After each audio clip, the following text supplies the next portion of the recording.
Boeing just certified a plane it barely needed. It's also quietly scrapping brand new wide-body jets that have never flown a passenger. Its two biggest customers are refusing deliveries they've waited years for, and its union negotiations went so well that both sides publicly complimented each other. Something strange is going on inside this company, and none of it fits the story people expect. The FAA finally certified the Boeing 737 MAX 7 after years of delays. The first MAX 7 flew back in 2018, and Boeing expected certification in 2019, with airlines flying it in the first half of that year. Boeing was in deep financial trouble at the time, and aircraft are mostly paid for on delivery, so when a manufacturer can't hand over planes, it can't get paid. The Boeing 737 family is Boeing's bread and butter. It desperately needed every MAX variant certified so it could start delivering. The fundamental blocker wasn't engineering, it was that the relationship between Boeing and the FAA had completely changed. Previously, the FAA relied heavily on Boeing's own employees for a lot of certification work. That sounds shocking, but it isn't unusual. Airbus has a similar arrangement with European regulators. What the MAX crisis did was force the FAA to rebuild that arrangement from the ground up, which meant hiring and training people to do the work directly and inventing a new way of working with Boeing. All of that takes years. And along the way, the FAA found other problems. The biggest was engine anti-icing. Like most airliners, the Boeing 737 takes hot air from its engines to warm the front of the engine inlet and stop ice forming.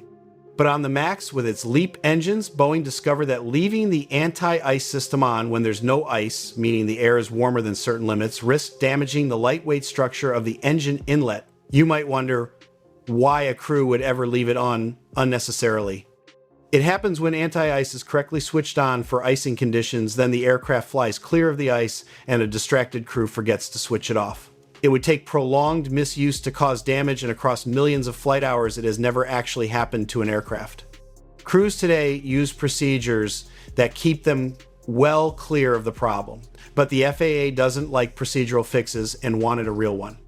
Boeing asked for an exemption, wanting to certify the MAX 7 and MAX 10 with the existing inlet design and retrofit a proper fix later. That's exactly what used to happen when problems surfaced late in testing. Boeing would get a temporary procedural fix approved and sort out the permanent one afterward. It usually got its way. Not this time. In January 2024, the Alaska Airlines door plug blew out over Portland right as Boeing was seeking that exemption. After that, Boeing knew there was no path forward without a real fix that satisfied the FAA. It took a while, but they built one, and we only learned the details in July 2026. The solution adds extra insulation in key areas, but the main trick is a set of inlet turbulators. These are specially shaped washers and fasteners placed around the inner rim of the engine inlet just ahead of the fan. They work like vortex generators. As air flows over them, it swirls and mixes with colder air. That sounds backwards, since the whole point of anti-icing is heat. But in icing conditions, the air is still far hotter than needed to prevent ice. The benefit shows up when the system is on and there's no ice, because that swirling cooler air drops the temperature in the vulnerable area by roughly 200 degrees Fahrenheit. Problem solved, with washers and airflow instead of a redesign. Boeing now builds all MAX variants with the new inlet. That wasn't the only thing Boeing had to develop. It also finalized an enhanced angle of attack system, something it committed to when the MAX fleet was ungrounded in 2020 and a requirement for certifying the MAX 10. Angle of attack sensors measure how the aircraft is meeting the oncoming air. The MAX has two physical ones. This new system is a digital function that gathers flight data and calculates its own angle of attack value, effectively acting as a third sensor backing up the other. 2. The practical difference is significant. If a physical sensor fails, the computers now know which one is faulty and alert the crew directly, which simplifies what pilots have to do. It also stops the stick shaker from firing unnecessarily. That's the device that violently shakes the controls to grab your attention near a stall, and it's essential when the warning is real, but a serious distraction when it's triggered by a broken sensor. Boeing is also adding physical switches to the flight deck so pilots can silence a misbehaving stick shaker. Currently, that means pulling circuit breakers while working through a checklist. With the enhanced system, those switches shouldn't be needed, but the FAA and other regulators require them anyway. Those switches created a retrofit headache. The company has been building all MAX aircraft with the wiring and provisions for these switches already installed for some time. That means retrofitting new aircraft takes just a couple of hours. Older MAXs need considerably more work, but airlines have a couple of years to do it, so it can be scheduled alongside routine heavy maintenance. Boeing anticipated the requirement and built for it in advance. That MAX 7 certification, the big win, is for the least important of the 3 aircraft Boeing needs certified. The MAX 7 does have the longest range of any MAX, but it's by far the worst seller in the family, with around 300 total orders. The vast majority, 269 of them, go to Southwest. Those jets genuinely matter to Southwest, which has a lot of very old Boeing 737-700s to replace and has been stuck flying bigger. MAX 8s, it can't consistently fill on many routes. For Boeing, the aircraft that actually matters is the MAX 10. That's its closest competitor to the Airbus A321neo, the best-selling A320 variant. Boeing has over 800 orders for the MAX 10 and expects more once it's certified. And the news there is good. Boeing completed the final certification flight for the MAX 10 in July. There's still work to do, but the bottlenecks were the same issues. The MAX 7 just cleared, so approval shouldn't be far away. Then there's the 777X. The 777-9 will be the first variant certified. Boeing is about halfway through its flight test program and recently added a 7th aircraft to it. The delays there came partly from technical problems and partly from the same new FAA certification standards that slowed the MAX variants. But the recent 777X news has nothing to do with certification. It's about the customers.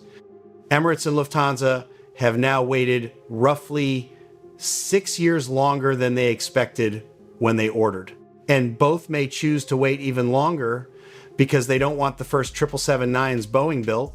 Those early aircraft were assembled years ago and need rework to incorporate changes the FAA mandated during certification. The process is called change incorporation, and it's costly, slow, and needs a lot of workspace. It's also more complicated than it sounds because the changes required vary depending on exactly how far back each aircraft was built. So Boeing's customers, including Emirates and Lufthansa, are refusing delivery of these early jets. That leaves Boeing hunting for new buyers or facing the prospect of scrapping them. There were rumors United might take them, which would have been a real win since no U.S. airline has ordered the 777X. It seemed plausible given United flies some of the oldest 777s still in service. Then United said flatly it wasn't interested. Normally, the idea of scrapping practically new wide bodies would be unthinkable. But if customers stay reluctant and the rework costs too much, Boeing may have no choice. It has already scrapped one 777-9 that had never even flown. More could follow. Then there's Boeing's workforce. Boeing's workers went on long strikes at least twice in the past couple of years during contract negotiations. In 2026, it's the turn of SPIA, the union representing engineers and technicians, with the current contract expiring on October 6th. In previous negotiations, both sides fought in boardrooms until just before the deadline, then workers voted to strike. This time looks different. Talks started early with daily meetings running 4 weeks, and both sides publicly praised the collaborative atmosphere. For a company with Boeing's history with its own workforce, that's remarkable. It hasn't been trouble-free. Despite the encouraging start and positive recommendations from both negotiating teams, the Workers' Bargaining Unit Council rejected the initial deal on August 6th.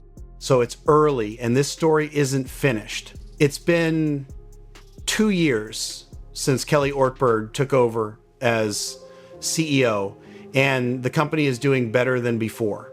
Boeing 737 production is climbing, and there's a new Boeing 737 assembly line in Everett for the first time, which is a huge move on its own. But stabilizing the company is only half the job. The other half is moving forward as a manufacturer, which eventually means launching a replacement for the Boeing 737. And recent interviews suggest Airbus is far keener to do that than Boeing. The Airbus CEO expects to launch an A320 replacement in 2030. Boeing's CEO says a new aircraft has to wait until Boeing is ready, until suppliers are ready, and until the market is ready. They are clearly not there yet. That's disappointing for anyone who wants to see new aircraft. But it matches what many airlines and leasing companies actually want, which is for Boeing, Airbus, and the engine makers to prove their current products are dependable before starting something new. Boeing turned 110 years old on July 15th, 2026. Its CEO spends most of his time in an office at the Seattle Delivery Center at Boeing Field rather than at headquarters near Washington, D.C. For a lot of Boeing watchers, that detail alone is why he's viewed more favorably than the men who came before him.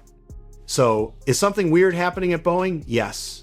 The company is certifying planes almost nobody wants while its most valuable jets sit in limbo. It's scrapping brand new aircraft. Its customers are refusing deliveries they waited 6 years for. And its union talks are going suspiciously well. None of that looks like a company in freefall. It also doesn't look like a comeback. It looks like a company finally being forced to do everything properly and discovering how expensive and slow that actually is.